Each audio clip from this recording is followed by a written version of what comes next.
الحمد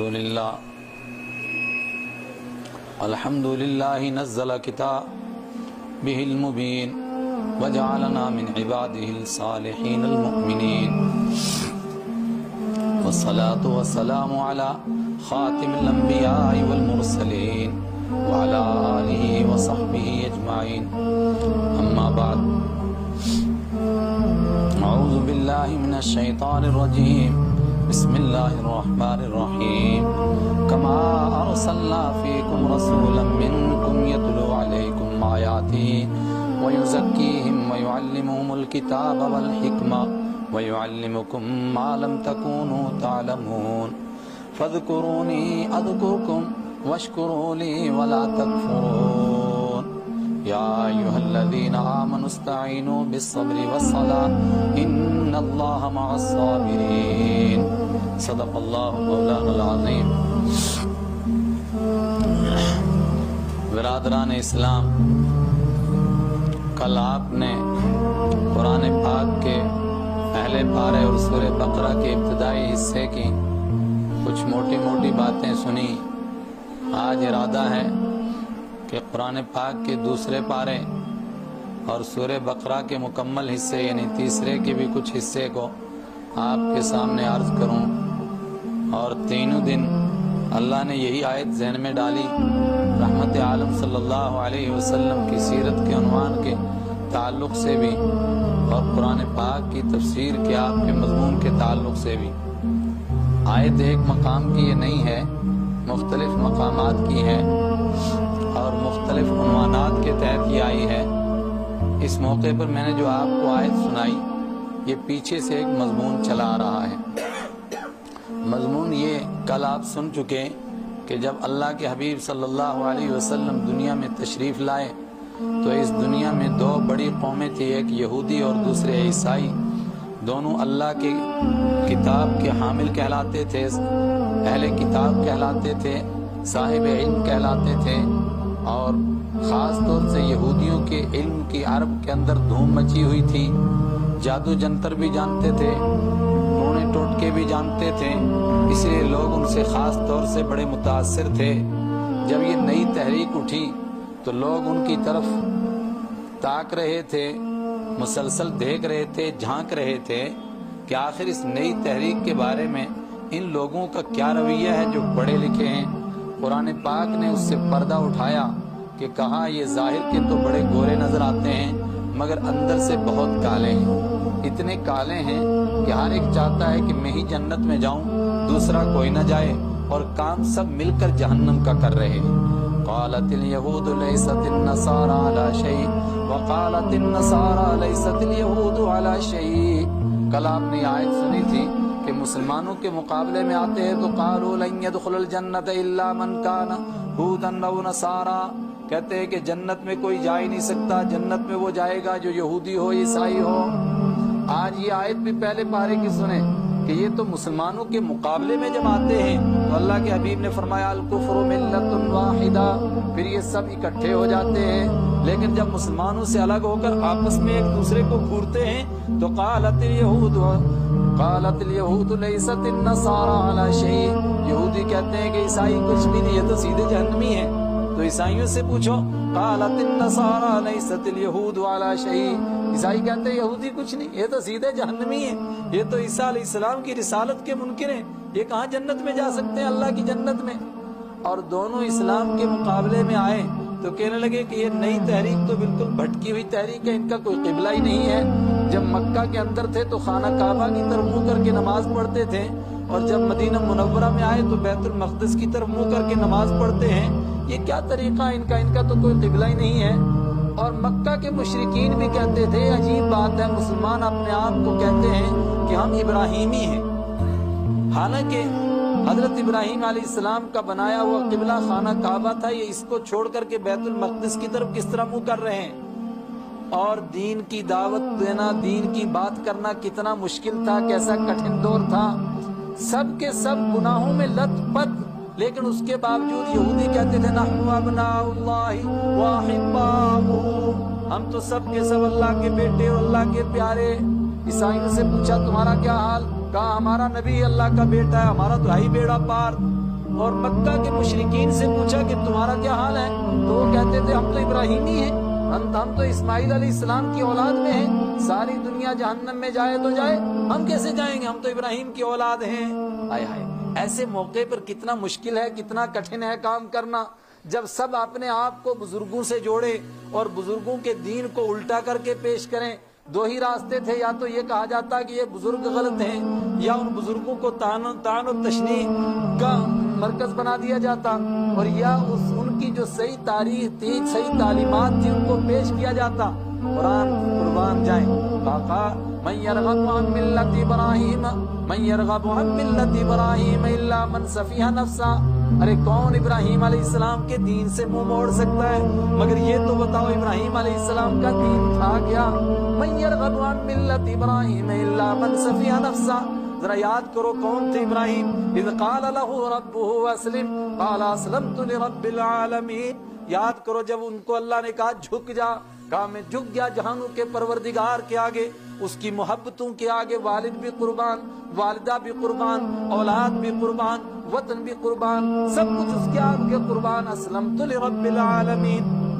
اور یہودی کہتے تھے کہ نہیں، حضرت ابراہیم علیہ السلام نے، حضرت یعقوب علیہ السلام نے مرتے ہوئے عہد لیا تھا اپنی اولاد سے کہ تم یہودی رہنا، عیسائی کہتے تھے عہد لیا تھا تم عیسائی رہنا، اور مکہ کے مشرکین نعوذ باللہ کہتے تھے کہ عہد لیا تھا کہ تم مشرک رہنا۔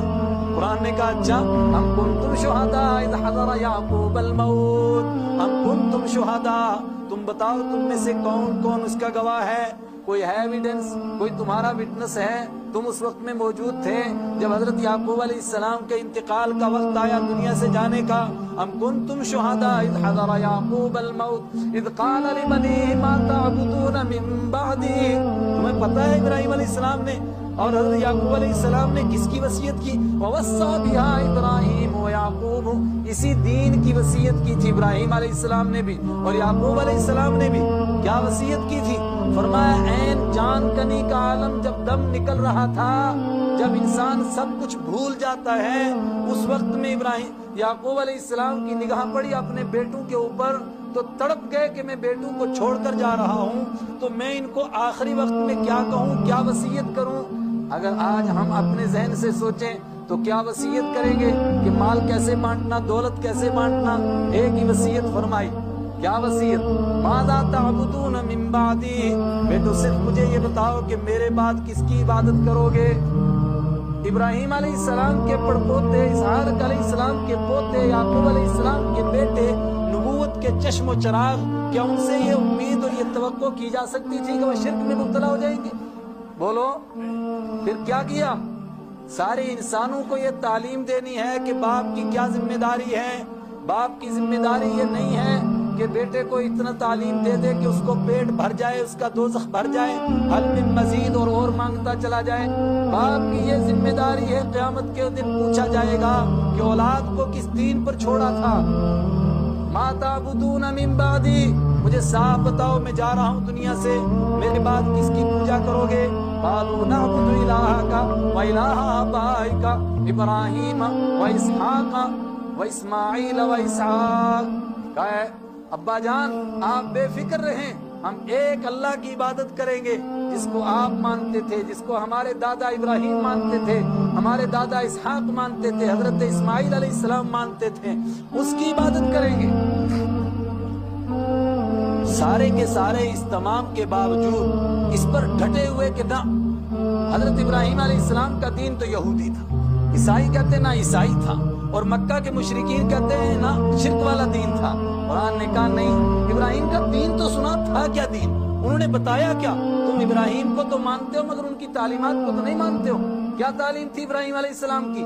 وہ ساری تعلیمات پیش کی اور اس کے بعد فرمایا ما کان ابراہیم یہودیا ولا نصرانیا ولکن کان حنیفا مسلما۔ ابراہیم علیہ السلام یہودی نہیں تھے، عیسائی نہیں تھے، ولیکن کان حنیفا مسلما، وہ سب سے کٹ کر کے یکسو ہو کر ایک اللہ کے ہو گئے تھے اور کسی چیز سے ان کا تعلق نہیں تھا۔ اور دوسرے مقام پر فرمایا کچھ تو شرم کرو، گناہوں میں لت پت سر سے لے کر پاؤں تک، اور کہتے ہو ابراہیمی ہیں۔ ابراہیم علیہ السلام کے نام کو بدنام کرتے ہو. وَلَمْ يَكُ مِنَ الْمُشْرِكِينَ ابراہیم مشرک تو نہیں تھے. او مکہ کے مشرک ہو, تم ہو ہی مشرک, اور یہودی بھی مشرک, عیسائی بھی مشرک, اور پھر تمہیں شرم نہیں کہتے آتی اپنے آپ کو ابراہیمی کہتے ہوئے. لَمْ يَكُ مِنَ الْمُشْرِكِينَ. ایسے وقت میں جب قرآن نے ایمان والوں کو دیکھا لوگوں نے بیت المقدس کی طرف منہ کرتے ہوئے, تو یہ اعتراض ہوا. قرآن نے جواب دیا وَلِلَّهِ الْمَشْرِقُ وَالْمَغْرِبُ فَأَيْنَمَا تُوَلُّوا فَثَمَّ وَجْهُ اللَّهِ. فرمایا مشرق بھی اللہ کا, مغرب بھی اللہ کا. ایمان والے اپنی مرضی سے, اپنی قوم کی روایت کی وجہ سے, اپنے خاندان اور علاقے کی روایت کی وجہ سے نہ ادھر منہ کرتے ہیں, نہ ادھر کرتے ہیں, نہ ادھر کرتے ہیں. اللہ کے حکم کی وجہ سے اللہ کہتا ہے ادھر کرو تو ادھر کر لیتے ہیں, اللہ کہے ادھر کرو تو ادھر کر لیتے ہیں. للہ المشرق والمغرب, مشرق اور مغرب سب اللہ کا ہے. فَإِنَمَا تُوَلُّوا فَثَمَّ وَجْهُ اللَّهِ. تم جدھر بھی منہ کرو گے اللہ کو پالو گے. اور پھر آگے چل کر کے رحمت عالم صلی اللہ علیہ وسلم کی دل کی ترجمانی فرمائی گئی. قد نرى تقلب وجهك في السماء. پیارے ہم آپ کے چہرے کو بار بار آسمان کی طرف اٹھنا دیکھ رہے ہیں. کیسا پیارا انداز ہے. قد نرى تقلب وجهك في السماء. ہم آپ کے چہرے کا اٹھنا دیکھتے ہیں. آپ چاہتے ہیں کہ آپ کے دادا حضرت ابراہیم علیہ السلام کا اصلی قبلہ آپ کو دے دیا جائے, خانہ کعبہ دے دیا جائے. فَوَلِّ وَجْهَكَ شَطْرَ الْمَسْجِدِ الْحَرَامِ. تو آپ کر لیجئے اپنے چہرے کو مسجد حرام کی جانب. اور عصر کی نماز میں آقا نامدار صلی اللہ علیہ وسلم مکمل طور پر اس جانب سے اس جانب گھوم گئے, اور سارے ایمان والے ان کے ساتھ گھوم گئے, اور فرمایا یہ ہم کیوں کرتے ہیں؟ پہلے وہ قبلہ رکھا, پھر یہ قبلہ رکھا. ہم یہ دیکھنا چاہتے تھے مِمَّن يَنقَلِبُ عَلَىٰ عَقِبَيْهِ. ہم دیکھنا چاہتے ہیں کون لوگ اپنے من کی کرتے ہیں اور کون لوگ اللہ کی مانتے ہیں. جو من چاہی گزارتے ہیں وہ کہتے ہیں یہ کیا دین ہے یار, کبھی کہتے ادھر منہ کرو, کبھی کہتے ادھر منہ کرو. اور جو اللہ کی مانتے ہیں وہ کہتے ایک دن میں اگر 1,00,000 مرتبہ بھی کہے گا ادھر منہ کرو, ادھر منہ کرو, جدھر گھماتا رہے گا ادھر ہی گھومیں گے. سرے تسلیم خم ہیں جو مزاج یار میں آئے. ہم تھوڑا پوچھ سکتے ہیں اس سے کدھر منہ کرنا ہے. اس کے بعد قرآن کا یہ تبصرہ ہے جو میں نے آپ کو سنایا. قرآن نے فرمایا کذالک ارسلنا, کیا کما ارسلنا, کیا آیت پڑھی تھی؟ کما ارسلنا فیکم رسولا من انفسکم.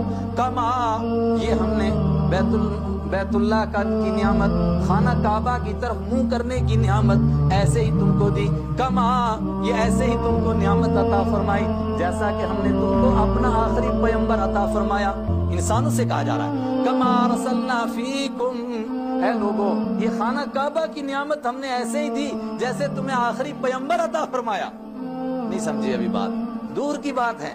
فرمایا جس طرح ہم نے کتابوں میں تم کو سب سے افضل کتاب قرآن پاک دی, اور انبیاء میں بعد خدا بزرگ توئی, قصہ مختصر سید الانبیاء سید الاولین والآخرین آپ کو عطا فرمائے. اسی طرح ہم نے قبلہ میں بھی سب سے اونچا قبلہ آپ کو عطا فرمایا, جو آدم علیہ السلام نے بنایا, جو نوح علیہ السلام نے بنایا, ان سے پہلے فرشتوں نے بنایا, جس کی تعمیر ابراہیم علیہ السلام نے کی. اور اس کی تقدیس کی یہ علامت ہے کہ جس سال میرے آقا رحمت عالم صلی اللہ علیہ وسلم دنیا میں تشریف لائے, اسی سال اس خانہ کعبہ کو مٹانے کی ایک سازش کی گئی. یہ سیرت کا مضمون ہے, انشاءاللہ کل آئے گا. اس کی سازش کی گئی تو کیا ہوا تھا؟ الم تر کیف فعل ربک باصحاب الفیل. جانتے نہیں کیا ہوا تھا ہاتھی والوں کو؟ اللہ نے بھسا بنا دیا ان کا. کیا اشارہ تھا کہ بیت المقدس کی طرف جو یہودیوں اور عیسائیوں کا قبلہ تھا, بخت نصر نے حملہ کیا, اس کے اوپر تیتوس نے حملہ کیا, اس کو تاخت و تاراج کر دیا, اس کی اینٹ سے اینٹ بجا دی. لیکن خانہ کعبہ کے اوپر ابرہہ نے حملہ کیا, ہاتھیوں کو لے کر حملہ کیا, اور اس کا بھسا بن گیا. یہ بتانے کے لیے کہ اب وہ قبلہ نہیں رہنے والا, اور اس قبلے نے ہمیشہ رہنا ہے. اس کے اوپر کوئی فرعون غالب نہیں آ سکتا. ہاں اس پر بخت نصر آئے تو آئے. ادنا کما ارسلنا الیکم فیکم رسولا منکم. ہم نے یہ خانہ کعبہ کی نعمت ایسے عطا فرمائی جیسے کہ تمہیں سید الاولین والآخرین عطا فرمائے. رسول بھی تمہارا افضل, کتاب بھی تمہاری افضل, تو خانہ کعبہ تمہارا افضل نہ ہو, تمہارا قبلہ افضل نہ ہو, یہ کیسے ہو سکتا ہے؟ قبلہ بھی تمہارا افضل. تو تم نے کیا کرنا ہے؟ فاذکرونی اذکرکم ثم مجھے یاد کرو میں تمہیں یاد کروں گا، واشکروا لی ولا تکفرون، اور میرا شکر کرنا، کفر نہیں کرنا، نافرمانی نہیں کرنا، ورنہ نافرمانی کرنے والے یہودی اور عیسائی دیکھ لو، میں نے ان سے یہ نعمت چھین لی ہے، کہیں تم سے چھیننے کا نمبر نہ آ جائے، اور میں تمہیں یاد کروں، تم مجھے یاد کرو، میں تمہیں یاد کروں گا، تم میرا شکر کرو۔ ہم اس کا یہ مطلب سمجھے تھے کہ ہم اللہ کا دین قبول کریں گے، اللہ کا نام لیں گے، بس پھر پانچوں گھی میں مزے ہی آ جائیں گے۔ نا ولا تقولوا لمن کیا ہے یا ایھا الذین آمنوا استعینوا بالصبر والصلاۃ، فرمایا نا یہ کانٹوں والا راستہ ہے، یہ پتھروں والا راستہ ہے، یہ تیروں والا راستہ ہے، اس راستے پر جو چلتا ہے اس کا گوشت لوہے کے کنگھوں سے اتارا جاتا ہے، اس راستے پر جو چلتا ہے اس کو آروں سے چیرا جاتا ہے، اور پھر اس کو آہ کرنے کی بھی اجازت نہیں ہوتی کہ اگر آہ کرو گے تو محبت کرنے والوں میں سے نام کاٹ دیں گے۔ آمنوا استعینوا بالصبر والصلاۃ، کچھ کہنا چاہتا ہوں، یہ آیت ہم بہت پڑھتے ہیں ممبر سے، آگے کی نہیں پڑھتے، آگے بھی تو پڑھو نا، یا ایھا الذین آمنوا استعینوا بالصبر والصلاۃ، میں نے اسی لیے جوڑ کر آیت پڑھی۔ اللہ فرماتا ہے فاذکرونی، مجھے یاد تو کرو، لیکن مجھے یاد کرنے والا راستہ یہ بڑی اونچی منزل ہے، یہاں امتحان ہوتا ہے، یہاں چکی پستی ہے، اور چکی میں میرے محبین پستے ہیں۔ پھر ایسے وقت میں اگر تمہارا نمبر آ جائے تو کیا کرو؟ استعینوا بالصبر والصلاۃ، نماز سے مدد حاصل کرو، اور نماز سے کیسے ڈٹ جاؤ اور اللہ کی طرف لگ جاؤ، اور پھر اگر اسی راہ میں جان چلی گئی تو ولا تقولوا لمن يقتل في سبيل الله اموات بل احياء ولكن لا تشعرون، اگر تمہاری جان چلی گئی تو جایا ہوا نہ بتانا، اس راہ کے اندر جو گر جاتا ہے وہ جیتتا ہے، اور جو بچ جاتا ہے وہ مر جاتا ہے۔ یزید بچ گیا مگر مر گیا، حسین لوگوں کے سامنے گر گئے، مگر قرآن نے کہا بل احیاء، وہ قیامت تک زندہ رہے گا، کون اس کو مٹا سکتا ہے؟ کتنے لوگ ہیں دنیا کو مٹا کر سمجھے تھے کہ ہم نے سکون کا سانس لیا، آج تاریخ میں ان کا نام موجود نہیں۔ اصحاب کہف کو کس سے ڈر کے بھاگے تھے، کس نے ان کو دھمکی دی تھی، کسی کو پتہ نہیں چلتا ہے، مگر جو بھاگے تھے اللہ نے فرمایا میں نے ان کو زندہ کر دیا، قیامت تک زندہ رہے گا، لوگوں کے دلوں کے اوپر ان کا نام رہے گا، کون مٹا سکتا ہے؟ یہ ایک مضمون ہوا، اس کے بعد اللہ کی توحید کا مضمون بیان کیا گیا۔ فرمایا اصل مسئلہ تو اللہ کا ہے، الہکم الہ واحد، تمہارا اللہ ایک اللہ ہے، الہکم الہ واحد لا الہ الا ہو، اس کے سوا کوئی معبود نہیں۔ لیکن بات بغیر دلیل کے نہیں کی جاتی، فوراً آگے دلیل پیش کی، کیوں وہ ایک ہے؟ ان فی خلق السماوات والارض واختلاف اللیل والنہار، فرمایا یہ ہے نا اس کی نشانیاں، کوئی کھڑا کرو دوسرا جو ایسی نشانیاں پیش کر سکے، جس نے زمین بنائی، جس نے آسمان بنایا، جس نے چاند بنایا، جس نے سورج بنایا، جس نے یہ ساری کائنات بنائی، یہ انسان بنائے، جس نے ہواؤں کو چلایا، جس نے بہاروں کو لایا، کوئی ہے دوسرا تو پیش کرو، کوئی ہے ہی نہیں دوسرا۔ لیکن اس کے باوجود لوگ اللہ کے بجائے اس اور سے محبت کرتے ہیں، یحبونہم کحب اللہ، ایسی محبت کرتے ہیں ان سے جیسی اللہ سے محبت کرنی چاہیے۔ لیکن اللہ فرماتا ہے نہ، وہ غیر کے پجاری، وہ غیر کی محبت میں بھی جھوٹے ہیں، سچے نہیں ہیں، مفادات کے بندے ہوئے ہیں۔ اگر مفادات پورے ہوں تو محبت کرتے ہیں، اور اگر مفادات پورے نہ ہوں تو محبت نہیں کرتے، اس کو دے مارتے زمین پر، کہتے اس بھگوان سے کام نہیں ہوا، اب کسی اور کو تلاش کریں گے۔ والذین آمنوا اشد حبا للہ، جو ایمان والے ہیں وہ اللہ کی محبت میں سچے ہوتے ہیں، ان کی گردنیں جا تو سکتی ہیں مگر اللہ کا نام چھوڑ نہیں سکتے، اس کی توحید کے اوپر، اس کے حبیب کی رسالت پر سمجھوتا نہیں کر سکتے۔ اور اس کے آخر میں اب یہ سورت کا آدھا حصہ ہوتا ہے تو شروع ہوتا ہے وہ مضمون جس میں بتایا گیا کہ کام کرنے کیا ہے۔ یہ تو تھا نا ماننا کیا ہے، کرنا کیا ہے، لیس البر ان تولوا وجوہکم قبل المشرق والمغرب، پھر اسی مضمون کی طرف اشارہ کیا، فرمایا یہ بار بار چیمی گوئیاں، یہ کبھی ادھر منہ کرتے ہیں کبھی ادھر منہ کرتے ہیں، فرمایا تم کیا کرتے ہو؟ کوئی مشرق کی طرف منہ کرتا ہے، کہتا ہے میں جنت میں جاؤں گا، میرا قبلہ مشرق، کوئی مغرب کی طرف کرتا ہے، لیس البر ان تولوا وجوہکم قبل المشرق والمغرب، کا عقل پر پتھر پڑ گئے، کبھی سوچو تو صحیح، ایک آدمی مشرق کی طرف منہ کر کے کھڑا ہو گیا، دوسرا مغرب کی طرف منہ کر کے کھڑا ہو گیا، اس میں نیکی کی بات ہے کیا؟ یہ کون سی نیکی کا کام ہے؟ نیکی کا کام کون ہے؟